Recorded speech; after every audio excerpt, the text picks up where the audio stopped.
하나님이 우리에게 주신 완전한 구원을 잘 확인합시다. 잘 확인합시다. 인사하십시오. 여러분, 하나님이 우리에게 신앙생활 하게 하실 때 아무리 무식하고 아무리 능력이 없는 사람도 잘 할 수 있도록 그렇게 우리에게 구원을 주셨습니다. 예수 믿는 거 신앙생활이 어렵다고 말하는 사람은 굉장히 나쁜 사람이고요, 정말 철없는 사람입니다. 완전합니다, 구원의 역사가. 근데 문제는 얼마나 완전하냐 하는 것인데, 하나님께서는 뭐라고 말씀했습니까? 아무것도 염려할 게 없다 그랬어요. 그래서 모든 일에 감사해라 그랬습니다. 확인해봐라 그 말입니다. 확인을 잘하면 됩니다. 오늘도 여러분들이 하루 종일 은혜 받으면서 하나님 주신 구원의 완전한 역사를 최고로 확인하고 돌아가는 날 되기를 주의 이름으로 축원합니다. 특별히 오늘 본문을 중심으로 여러분들에게 말씀드리고 싶은 것은, 하나님이 우리에게 구원 주신 이 은혜가 얼마나 완벽한가 하는 것이 지금까지 로마서 말씀 속에서 우리에게 증거된 내용인 것을 확인할 수 있습니다. 우리의 구원이 얼마나 완전하냐면요, 성부, 성자, 성령 삼위 하나님의 전적인 은혜로 받은 구원입니다. 첫 번째는 성부 하나님의 무조건적 예정과 선택으로 우리가 구원받았습니다. 우리가 창세기 3장 문제 이후에 아담의 후손인 모든 사람은 전적으로 타락을 했기 때문에 절대 구원받지도 못하고 구원이 뭔지 알지도 못하고 받을 능력도 없습니다. 그래서 자기 가는 길이 잘못된 줄도 모르고 멸망의 방향으로 모두 그렇게 가다가 반드시 망하고 마는 것이 인생입니다. 그것을 로마서 1장, 2장, 3장에서 말씀했어요. 인간의 전적인 타락, 그걸 말씀했어요. 얼마나 타락했느냐 여러분들이 느끼셔야 돼요. 사람은 지정의가 있는데 지식적으로 타락했어요. 얼마나 타락했느냐, 피조물을 하나님으로 알고 섬기는 우상 숭배한다는 거죠. 로마서 1장 23절, 썩어지지 않은 하나님의 영광을 썩어질 사람과 새와 짐승과 기어다니는 동물 모양의 우상으로 바꾸었느니라. 그거 하나만 보면요 다 끝난 겁니다. 절대 여러분 지식 의지하지 마세요. 그 다음에 우리의 감정도 다 망가져 있습니다. 여러분 감정대로 사시면 안 돼요. 얼마나 감정이 타락했느냐 하면은, 사람이 옆에 있는 사람이 잘못되는 걸 보고 은근히 기분이 좋아요. 나도 그래요, 나도. 그래서 저는 목사기 때문에 안 그런 줄 착각했는데, 목사 안수받고 나서부터는 안 그런 줄 착각했는데 아담의 후손이요. 그리고 그 격투기 그거 그렇게 좋아하는 여자들도 박수치고 좋아하더라니까. 피를 흘리니까 더 고함 지르고 그래요. 그거 참 이상하다. 아무튼 감정이 완전 망가졌습니다. 세 번째로 의지입니다. 의지는 두말할 필요 없죠. 작심삼일. 사람들이 할 수 있다, 나를 믿어라, 그거 다 철없는 사람들의 이야기입니다. 이렇게 지정의가 완전히 타락한 사람입니다. 사람은 아무 소망이 없는 전적 타락하고 무능력한 존재다. 그걸 성경에서 말씀을 하고 있어요. 그렇기 때문에 하나님이 두 번째로 칼빈주의 5대 교리에서 첫 번째가 전적 타락이고 두 번째가 뭐냐? 성부 하나님의 무조건적 선택입니다. 하나님이 아무 조건 없이 하나님의 뜻에 따라서 선택하신다. 에베소 1장 4절에 보니까 창세전에 그리스도 안에서 우리를 택하사 우리로 사랑 안에서 그 앞에 거룩하고 흠이 없게 하시려고 그랬어요. 이사야 43장에 보니까 야곱아 너를 창조하신 여호와께서 지금 말씀하신 이스라엘아 너를 지으신 이가 말씀하시냐 너는 두려워하지 말라. 내가 너를 구속하였고 내가 너를 지명하여 불렀나니 너는 내 것이다. 우리가 하나님의 선택이 없었더라면 오늘 여기에 올 수 있는 사람 단 한 명도 없습니다. 특히 여러분 바울을 생각해 보면요, 이 사람은 특별히 하나님의 예정과 하나님의 선택이 없었다면 절대로 구원 못 받을 사람 확실합니다. 바울은 누굽니까? 예수 믿기 전에 계속해서 예수 믿는 사람을 잡아 죽인 사람이에요. 그것도 돌아다니면서 찾아서 색출해서 죽입니다. 사람 죽인 살인범도 문제인데 예수 믿는 사람들을 집중해서 학살하고 핍박한 사람이니까. 특히 다메섹 도상에서 하나님이 그를 부르시는 바로 그날도 예수 믿는 사람 공문을 가지고 색출해서 잡아 죽이러 가는 그 길이었습니다. 그러니까 바울은 하나님의 택하심이 아니면 변화가 불가능한 사람입니다. 바울만 그렇습니까? 우리 모든 사람이 그렇습니다. 지금 구원받은 나도 그런 사람이었습니다. 하나님의 절대 선택 없이는 안 돼요. 성부 하나님. 세 번째가 뭐냐? 성자 예수님의 제한적 구속입니다. 예수님은 이 세상의 모든 사람의 죄를 다 사하실 수 있는 능력의 피를 흘리셨습니다. 그렇지만 그 속죄의 적용은 하나님, 성부 하나님이 예정하신 사람에게만 적용되는 것입니다.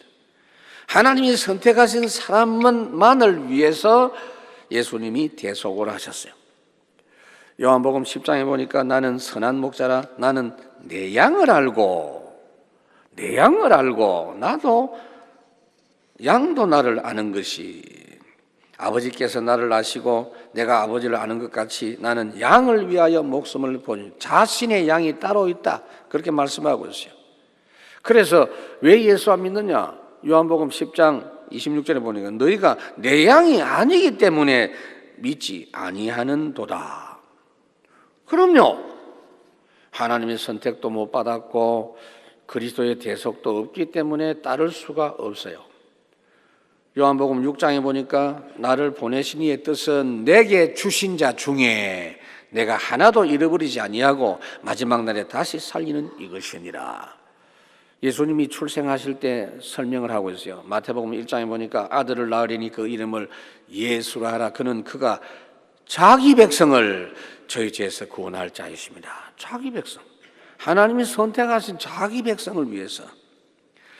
그래서 예수님은 모든 사람을 위해서 죽으시고 피 흘리신 것이 아니라 하나님이 선택하신 구원할 백성을 위해서만 속죄하신 것입니다. 잘 아셔야 돼요. 여러분들이 이걸 정확하게 아셔야만이 구원받은 여러분이 얼마나 특별한 은혜를 받은 것인가를 알 수 있어요. 거기다가 성령 하나님은 어떻게 하시느냐? 성부 하나님 선택하시고 성자 하나님께서 속죄하신 그 내용을 가지고 하나님의 시간표에 하나님의 선택한 자에게 불가항력적 은혜를 베풀어서 예수 믿게 하신다고 합니다. 우리를 예수 믿도록 성령께서 감동하신 이 사랑의 감동은 사람이 거절할 수가 없어요. 요한복음 3장에 하나님이 세상을 이처럼 사랑하사 독생자를 주셨으니 이는 저를 믿는 자마다 멸망치 않고 성령께서 믿도록 하는 자 그 말이에요. 우리가 아예 우리 자신도 모르고 예수 믿어야 되는지도 생각지도 못하고 있을 때 로마서 5장에 보니까 우리가 아직 죄인 되었을 때에 그리스도께서 우리를 위하여 죽으셨다. 안 믿을래야 안 믿을 수 없도록 되어진 겁니다. 이렇게 우리 한 사람 한 사람이 그렇게 해서 구원받은 것입니다. 그런데 사람들은 은근히 사람 마음속에 어떤 게 있느냐 하면 율법적 생각, 종교적인 생각이 있어서 착실히 훌륭하게 살아야 열심히 교회 섬겨야 좋은 일을 해야 구원받을 것이다 라는 생각이 은근히 다들 잠재되어져 있습니다. 저는 그런 사람에게 좀 경고를 하고 싶어요. 복음도 모르고 예수도 진짜 믿지 않으면서 열심히 신앙생활 하면서 구원받을 것이라고 생각하는 그 사람들의 특징이 있습니다. 제가 이 이야기를 왜 합니까? 제가 모태신앙이고 아버님이 목회하시는 교회, 많은 교회들을 경험했는데 지금 생각해 보면요, 절대 복음 믿지 않으면서 교회 열심히 다니는 사람이 있었어요. 그 사람들의 특징이 뭐냐? 구원의 즐거움이 절대 없습니다. 구원의 기쁨이 없어요. 바울을 보면 알 수 있어요. 바울이 예수 믿기 전 상태가 종교생활을 했거든요. 이 사람은요, 하나님을 위해서 산다고 열심히 뛰어다녔거든요. 사도행전 9장 1절에 보니까 바울의 상태, 예수 믿기 전 상태, 위협과 살기가 등등하여 사람 죽이는 일에 열심히 했다 그랬어요. 바리새인들. 오늘날 종교인들도 이 모습과 비슷합니다. 이래서 이 종교인들은 예수 이름 덜 먹이면서 많은 사람을 실족하게 하고 있습니다. 에베소 2장에 보니까 너희는 그 은혜에 의하여 믿음으로 말미암아 구원을 받았으니 너희에게서 난 것이 아니요 하나님의 선물이라. 행위에서 난 것이 아니니 이는 누구든지 자랑하지 못하게 하려 하심이라. 여러분 본문 16절을 보시면 그런즉 원하는 자로 말미암음도 아니요 다른 박질하는 자로 말미암음도 아니요 오직 긍휼히 여기시는 하나님으로 말미암음이니라. 구원의 은총을 알고 영원히 하나님을 찬양하고 영광 돌리게 하려 하는 것이다 그랬어요. 그러니까 여러분 진짜 구원받은 사람은요, 하나님의 말씀을 듣고 복음 메시지를 접할수록 그 감사가 갈면 갈수록 깊어져요. 그 평안의 폭이, 그 찬양의 그 역사가 훨씬 더 강해집니다. 한이 없이 넓은 우리 주의 사랑 날로 더욱 귀하다.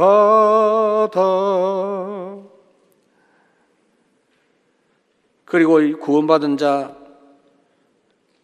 그렇게 구원받은 자는 이 땅에 살아가는 동안에 어려움이 있고 온갖 문제가 있어도 반드시 결국 승리한다는 거예요. 그게 칼빈주의 5대 교리 중에 5번째, 성도의 견인입니다. 이 교리는 굉장히 정리가 잘 된 거예요. 로마서 내용을 잘 정리한 거예요. 전적 부패. 그걸 하나님, 성부 하나님이 선택하시고 성자 예수님이 선택한 그를 속죄하시고 하나님이 작정하신 그 사람이 이 세상에 태어나서 하나님의 때가 되어서 성령께서 감동하셔서 믿게 하시고 거절할 수 없는 믿음의 역사를 허락하셔서 반드시 승리하게 하신다. 그래서 로마서 8장에 그 내용이 뭐죠? 승리의 노래입니다. 그 어떤 세력도 우리를 그리스도의 사랑에서 끊을 수 없으리라. 여러분, 이것은 여러분들이 고백하셔야 돼요. 이 찬양을 계속 하셔야 돼요. 여러분들이 이 고백하는 순간, 정말 깨닫고 고백하는 순간 사단이 완전히 결박됩니다. 두 번째로 알아야 될 것은 우리의 구원은 하나님의 절대적 주권적 구원 사역입니다. 하나님의 구원은 사람의 어떤 조건도 초월하는 구원입니다. 14절에 보니까 그런즉 우리가 무슨 말을 하리요? 하나님께 불의가 있느냐? 그럴 수 없느니라. 그러니까 그러면 하나님이 선택하는 사람은 선택하고 선택하는 사람은 선택하고 불공평하지 않습니까? 불의한 거 아닙니까? 그렇게 말하는 것입니다. 그런데 불의하지 않습니다. 불공평한 게 아니요. 왜요? 아담 이후로 모든 사람이, 로마서 3장 23절, 모든 사람이 죄인이요, 모든 사람이 형편없이 전적으로 타락한 사람이요, 인간 모두가 다 아예 구원받을 자격 자체가 없어요. 제가 요즘 보면 교원 좀 이렇게 적체, 옛날에 제가 어릴 때 보니까 그 초등학교 교사가 모자라가지고요, 교육대학 졸업도 안 했는데 너무 모자라가지고 고등학교 졸업한 사람은 교사 양성소 넣어가지고 이렇게 해서 한 그런 때가 있었던 걸 기억해요. 지금은요, 최고 실력자들이 좋은 대학을 나왔는데 교사 자격증도 있는데 자리가 모자라니까 임용고사 치고 그것도 또 대기를 하고 막 그러더라고요. 그렇다면 그건 안타까운 일이잖아요. 자격이 있는데. 그러나 구원은 그게 아닙니다. 모두 다 자격이 없어요. 다 타락했어요. 어떤 사람 그래요. 목사님, 솔직히 보세요. 우리 이웃집에 그 사람은 내보다도 더 착한데요. 그 구원받는 거 아닙니까? 하기야 김동길 교수는 이순신 장군 구원받았다고 이야기하는데 무슨 근거로 그런 이야기하는지 좋은 일 했다고.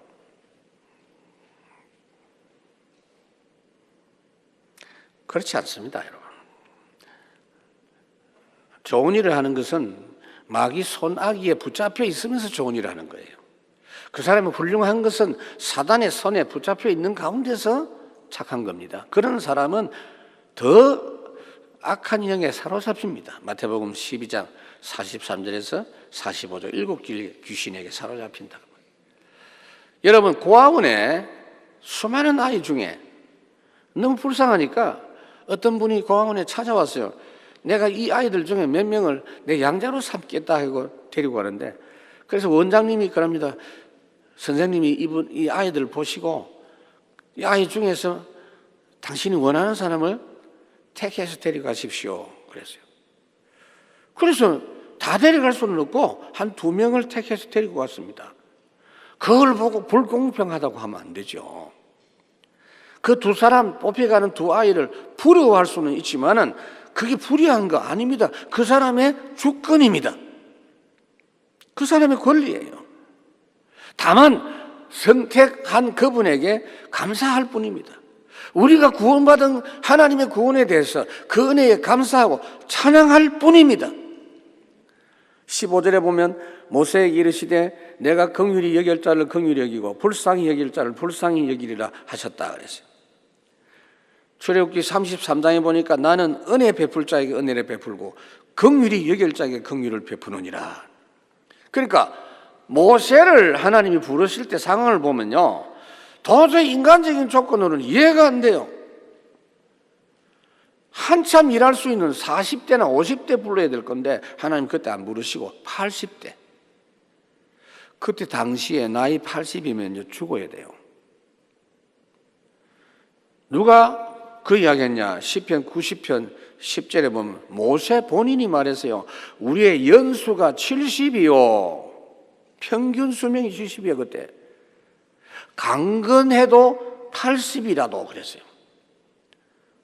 그 죽어야 될 그때 하나님이 불렀어요. 그래서 모세 본인이 알아요. 본인의 건강 상태 알아요. 하나님 나 안 됩니다. 늙어서 안 됩니다. 사양했어요. 출애굽기 3장 11절 내가 누구기에 이 아무 힘도 없는 내가 누구기에 바로 왕에게 가고 이스라엘 백성들 앞에 가겠습니까?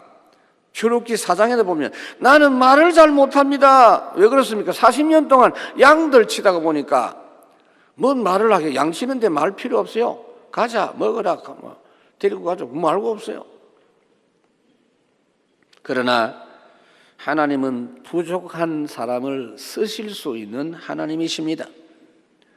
여러분들이 부족하고 안 부족하고 상관없어요. 마가복음 3장 13절에 또 산에 오르사 자기가 원하는 자들을 부르시니 나온지라. 우리도 하나님이 원하셔서 여기 앉아 있는 줄 믿으시기 바랍니다. 하나님의 구원은 또한 사람의 수준과 상태를 초월한 구원입니다. 이 16절이 굉장히 중요해요. 복음 중에 복음이에요. 그런즉 원하는 자로 말미암음다니요 다른 박질하는 자로 말미암음다니요 오직 긍휼히 여기시는 하나님으로 말미암으니라. 원하는 자들로 말미암도 아니다. 원하는 자가 뭡니까? 여러분, 원하는 자를 구원 주시려면요 석가모니를 가장 먼저 구원해야 돼요. 석가는 진짜 원했어요. 진짜 영원을 추구하고 출가하고 고민하면서 속세를 떠났어요. 영원을 갈망하면서 해탈하고 간절하게 바랬다고요. 그 석가가 제일 먼저 구원받아야지. 그러면 그 조건도 아니다. 두 번째로 열심히 구원받으려고 노력하는 다름막질하는 자 그랬어요. 좋은 일하고 훌륭한 일하고 선행을 하고 바르게 살고 업적을 남기고 아닙니다. 빌립보 3장 12절에 보면 12절에서 14절까지 빌립보 3장 12절에서 14절까지 보면 내가 이미 이루었다 함도 아니요 온전히 이루었다 한다 함이요 오직 내가 그리스도 예수께 잡히받은 그 잡으려고 달려간다. 그래서 내가 한 일 뒤의 것은 잊어버리고 앞에 걸 잡으려고 표대를 향하여 그리스도를 위해서 위에서 부르신 상을 위해서 달려간다. 이 지금 바울이요 열심 정도가 아니에요. 완전 올인했어요. 그런데 착각하면 안 돼요. 아, 이렇게 열심히 했기 때문에 구원받았구나. 아닙니다. 인간의 조건과 상관없이 하나님이 선택하시고 부르신 겁니다. 하나님이 바울 자신을 하나님의 종으로 부르신 거 알고 있는 바울은요, 하나님이 나 같은 사람을 불렀다고 깨닫고는 그래서 오직 올인한 것 뿐입니다. 헌신한 것 때문에 구원받은 거 아닌 걸 본인이 더 잘 알아요. 그래서 오늘 본문에 이야기한 거예요. 오직 긍휼히 여기시는 하나님으로 말미암음이니라. 바울이 헌신하려고 할 때 하나님이 감시 감독하기 때문에 한 게 아니에요. 그 하나님의 사랑이, 그 하나님이 함께 하시는 축복이 너무나 크고 놀라워서 최선을 다해서 복음을 위해서 살게 되어진 것입니다. 그런데 여기서 한 가지 궁금한 게 있어요. 불신자를 유기하신 절대국. 유기가 뭡니까? 여러분, 버렸다는 이야기예요. 유기견. 개를 키우다가 버리면 유기견이죠. 하나님은 모든 만물과 만인을 다 다스리십니다. 전도서 3장에 보니까 하나님이 모든 것을 지으시되 때를 따라 아름답게 하셨고 또 사람들에게 영혼을 사모하는 마음을 주셨느니라. 그러나 하나님이 하시는 일의 시종을 사람으로 청량할 수 없게 하셨도다. 역대상 29장 여러분 잘 아시는 대로 부와 귀가 주께로 말미암고 또한 주는 만물의 주제가 되사 손에 권세와 능력이 있어 모든 사람을 크게 하심과 강하게 하심이 주의 손에 있나이다. 모든 사람 하나님 손에 움직여요. 그래서 17절에 보시면 17절에서 성경이 바로에게 이르시, 예를 들었어요. 바로에게 이르시되 내가 이 일을 위하여 너를 세웠으니 곧 너로 말미암아 내 능력을 보이고 내 이름이 온 땅에 전파되게 하려 함이라 하셨으니 그 바로 왕을, 그 악한 바로 왕을 바로 죽이지 않고 하나님이 어느 정도 사용하셨다는 이야기입니다. 출애굽기 7장 3절에 보면은 그런 말씀이 있죠. 내가 바로의 마음을 완악하게 하고 표징과 이적을 애굽 땅에서 많이 행할 것이니 그랬어요. 그러니까 이 말을 잘 이해를 하셔야 돼요. 하나님이 완악하게 만든 게 아닙니다. 완악한 바로를 그 상태 그대로 버려두시고 사용하신 것입니다. 잘 아셔야 됩니다. 하나님이 악한 불신자 강대국을 들어서 하나님의 이스라엘 백성들이 신앙생활 잘못할 때 전쟁 일으켜서 치게 하셨어요. 그러나 하나님 백성을 치는 데 사용된 도구는 그냥 두지 않습니다. 하나님이 완전히 멸해버립니다. 모든 인간이 타락했기 때문에 악하게 만들 필요 없어요. 그냥 그대로 내버려 두시면 저절로 망해버립니다. 여러분들도 마찬가지예요. 여러분이 구원받았다 할지라도 하나님이 우리 성질대로 내버려 두셨다면 벌써 모두 망했을 것입니다. 내버려 둔다. 유기. 18절에 그런즉 하나님께서 하고자 하시는 자를 긍휼히 여기시고 하고자 하시는 자를 완악하게 하시느니라. 모든 사람 중에서 하나님이 선택당하든지 내버려 두심을 당하든지 둘 중에 하나예요. 여러분들은 선택을 당한 자들입니다. 불신자는 하나님이 내버려 두신 사람이에요. 잠언 16장에 보니까 여호와께서 온갖 것을 그 쓰임에 적당하게 지으셨나니 악인도 악한 날에 적당하게 하셨느니라. 불신자 재벌이 왜 있습니까? 하나님이 그 사람을 재벌되게 했어요. 아이고, 부럽습니까? 아닙니다. 그 사람의 역할이 좀 있어요. 그렇지만 복음 없는 그 사람은 철저히 망합니다. 불신자, 권력자가 왜 있습니까? 하나님이 적당하게 활용하십니다. 그러나 구원받지 못해요. 그 사람의 그 특성을 그냥 사용할 뿐입니다. 유의. 이해하셔야 돼요. 왜 불신자 부러워합니까? 아닙니다. 하나님이 우리를 위해서 결국은 사용하시는 거예요. 얼마나 불신자가 세금 많이 내가지고 그거 가지고 다리도 넣고 도로도 닦고 인프라를 구축하고 그렇게 하잖아요. 그거 다 우리 때문인데 그 돈이 누구 겁니까? 하나님의 건데. 꼭 여러분 손에 쥐고 다 해야 식성이 풀리겠습니까? 물론 그래야 되는데 우리 그릇들이 지금 너무 작아요. 원래 하나님의 뜻은 하나님의 백성이 모든 걸 다스리게 하는 게 하나님의 뜻이에요. 세 번째로 하나님의 절대적 섭리와 완전한 보장이 있습니다. 우리 하나님은 우리의 연구 대상은 안 됩니다. 여러분 연구할 수가 없어요. 해본들 하나님의 그 신묘막측한 존재하심과 그 섭리를 다 이해할 수 없고, 그래서 하나님이 하신 일을 우리가 체험할수록 하나님께 찬양할 수밖에 없어요. 모든 인생의 찬양의 대상만 되시는 하나님이십니다. 왜 이런 이야기 하느냐? 19절부터 보세요. 혹 내가 내게 말하기를 그러면 하나님이 어찌하여 허물하시느냐?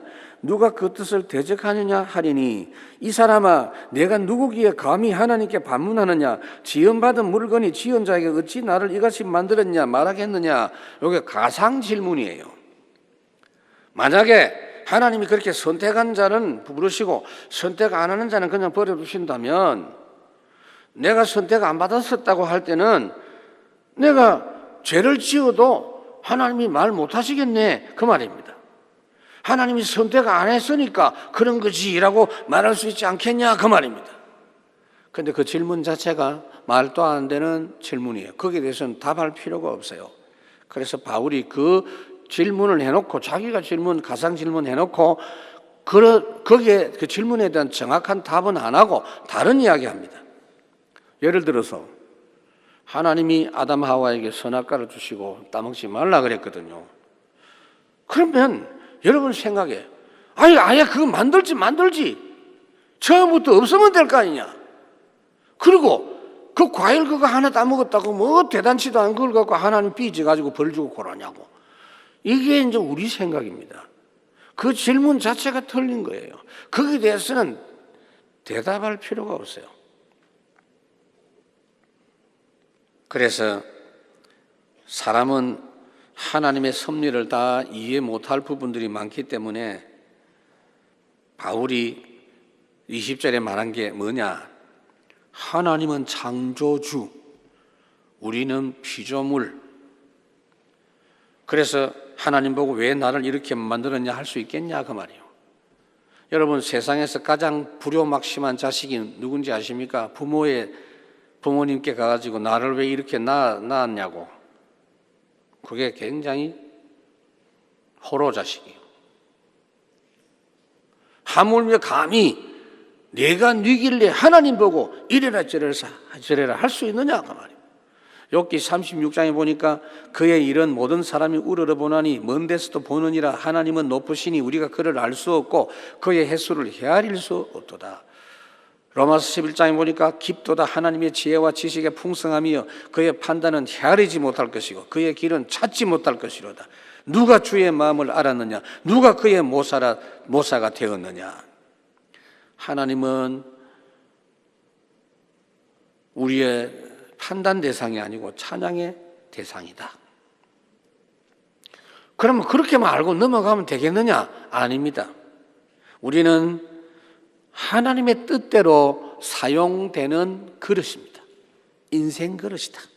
21절에 토기장이가 이제 예를 든 거예요. 토기장이다. 하나님이 토기장이고 토기장이가 진흙 한 덩어리로 하나는 귀히 쓸 것을 하나는 천히 쓸 그릇을 만들 권한이 없느냐 그랬어요.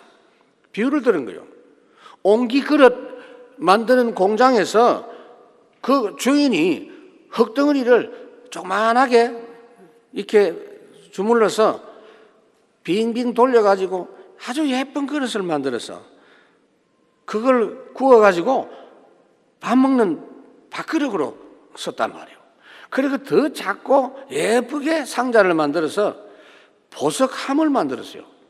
그러고 나서는요, 큼직하게 흙덩어리를 가져와가지고 빙빙 돌려서 팔까지 집어넣어가지고 큰 독을 만들어가지고는요, 똥통으로.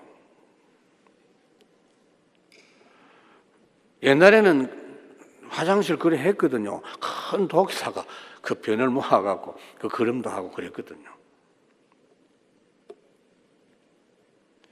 그러니까 그 그릇이 기분이 나빠가지고 나는 크게 만들어서 기분 좋다고 생각했는데 왜 나를 똥통으로 쓰느냐고. 저거는 저렇게 예쁘게 만들어서 귀하게 쓰는데 그렇게 말할 수 있겠느냐, 그런 이야기입니다.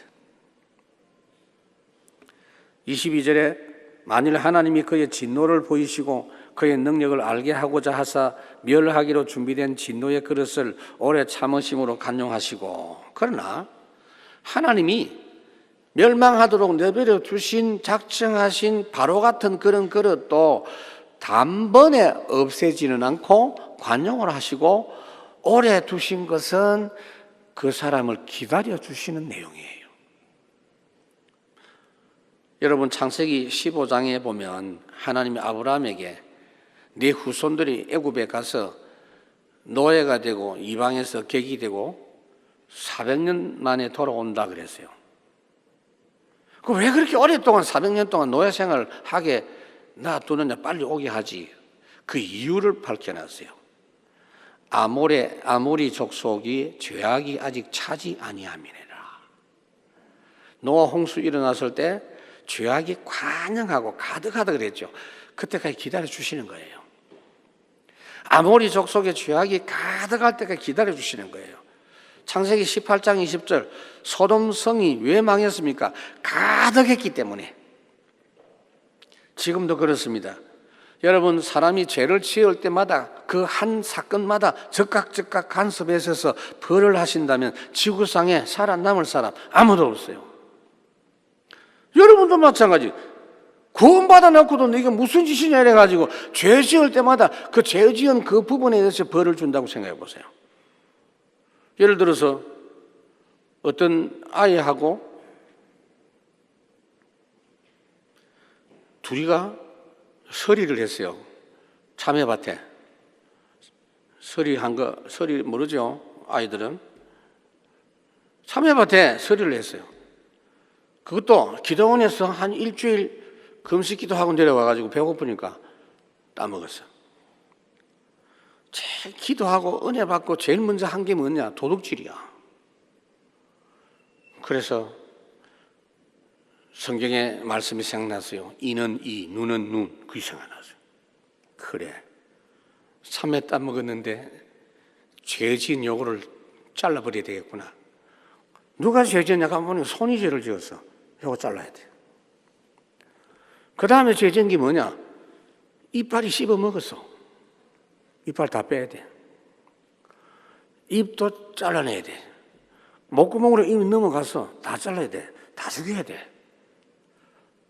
그래서 고민하다가 깨달은 게 뭐냐? 하나님의 은혜를 깨달았대요. 여러분, 지금도 하나님의 그 관용하심이 있기 때문에 지구가 유지가 돼요. 이 세상에 택함 받지 않은 사람도 많이 살고 있잖아요. 그게 하나님의 관용이에요. 잘도 태어나고 잘 삽니다. 하나님, 목사님, 하나님이 살아계신다면 어떻게 저런 악질이 저렇게 이상한 방법을 써서 돈을 많이 모으고 너무 기분 나쁩니다. 그런 말을 할 수 있죠. 기분 나쁠 거 하나도 없어요. 하나님은 반드시 심판하세요. 아이고 내가 저런 인간들 보니까 내가 착실하게 살 필요가 있나? 나는 알뜰하게 월급 받으면서 이렇게 한 푼 두 푼 알뜰하게 하는데 이럴 필요가 있나? 한탕 해야 되겠네. 절대로 그렇지 않습니다. 여러분들이 하나님 주신 그 현장에서 신실하게 하나님과 함께 일하는 그 과정이 중요하고 그 현장에서 하나님이 역사하고 계십니다. 성도는 여러분의 일터에서 하나님 함께 하시는 그 자체, 그 과정이 중요합니다. 그래서 하나님이 기뻐하시는 믿음이 뭐예요? 하나님을 기쁘시게 하는 믿음이 하나님이 살아 계시고 나와 함께 하시고 하나님을 찾을 때마다 응답 주시는 상 주시는 하나님을 믿어야 할지니라. 히브리 11장에. 여러분들은 마지막으로 붙잡을 게 뭐냐? 절대적 은혜와 절대적 보장입니다. 23절. 또한 영광 받기로 작정하신 바 긍휼의 그릇에 대하여 그 영광의 풍성함을 알게 하고자 하셨을지라도 무슨 말을 하리요? 이거 우리들에게, 저와 여러분에게 해당되는 말이에요. 우리는 하나님의 자녀 그릇으로 만들어진 사람입니다. 그릇이 뭡니까? 담는 거 아니에요. 하나님이 하나님의 축복을 담으려고 우리를 구원받은 성도의 그릇으로 만들어 주셨습니다. 여러분, 그릇이 아무리 보잘것없어도 그 속에 내용물이 엄청납니다. 고린도후서 4장에 보니까 우리가 이 보배를 질그릇에 가졌으니, 보배가 뭡니까? 예수 생명이요. 그래서 고린도전서 3장 16절이 뭡니까? 하나님을 모시고 있는 그릇이야, 성전이야. 그것은 절대로 빼앗아갈 수 없는 내용물이고, 또한 그 그릇은 절대로 망할 수 없는 하나님의 소중한 그릇입니다.